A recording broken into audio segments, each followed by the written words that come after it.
CycleDrag.com, boy do we have a treat for you. Take a look at this. No, it's not the year 1973. This is not a Z1. This is a brand new 2018 Kawasaki Z900 RS with the classic candy tone orange and brown. A lot of people call it the root beer. I know a lot of you reminisce about this bike. My man Glen from Kawasaki joins me now. Glen, you've been with Kawasaki since 1972, so I don't know if there's anybody better to talk about.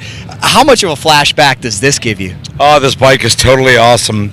I had one of these in 1975, and I had a chance to ride this a couple of months ago, and it just brought back all those great memories. And anybody who is thinking about purchasing one of these, I would imagine they also owned a Z1 at one time or another.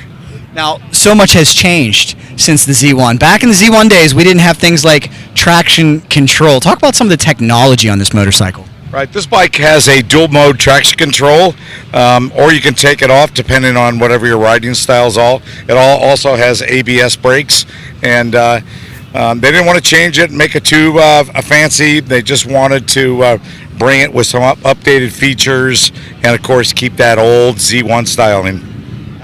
I know so many people have been going wild about this thing ever since it was announced. What are some of the early sales numbers like, if you can tell us? Are you guys having a hard time keeping these bikes?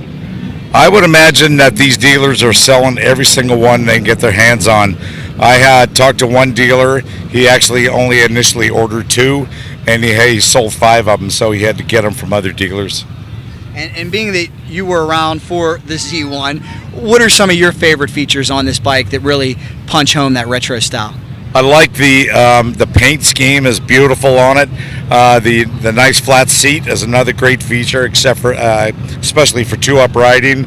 The bars are up nice and high, so you have a little arch in your back for us older riders, and it's just a beautifully styled motorcycle, very, very simple. It doesn't have any fairings on it or any of that good stuff. Just a basic bike that has made history for years.